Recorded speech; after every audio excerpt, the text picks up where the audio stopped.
Good evening, everyone. Did Metro Schools director make an end run around his own school board when it came to a big contract with a company he liked? That's what one Metro Council member is asking after yet more questionable contracts are uncovered by News Channel 5 investigates. Our chief investigative reporter Phil Williams is still on this story. Phil.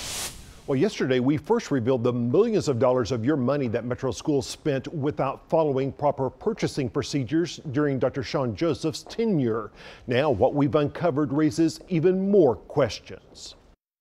In Prince George's County, we look at our data very closely to determine. This promotional video shot when Dr. Sean Joseph worked for a school district in Maryland touts the benefit of a product offered by a company called Performance Matters. It's so easy. It helps educators track student progress.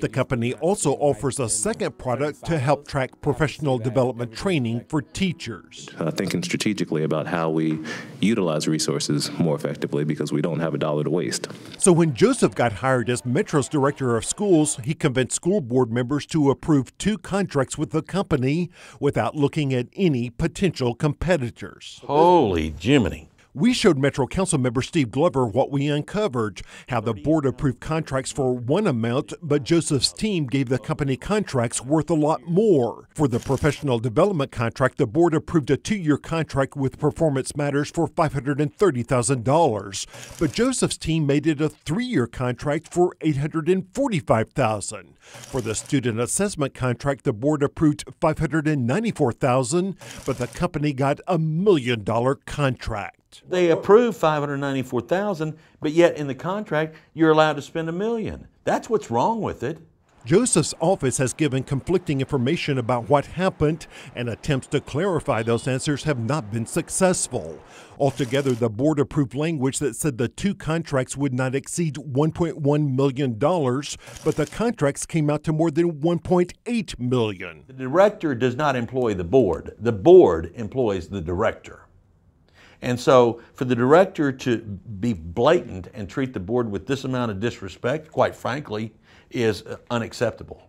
We use data and Performance Matters. Performance Matters is part of a nonprofit group, the Education Research and Development Institute, that allows technology vendors to connect with school officials who will buy their products. Last year, Joseph's chief academic officer, Monique Felder, disclosed receiving consulting fees from that nonprofit. And across the country, there have been questions about that group's ties to questionable school contracts. Blogger T.C. Weber. Is it something nefarious or something that they're trying to do that's not above board? I don't know without more evidence. I can't assign blame, but I can tell you that it at very least is sloppy.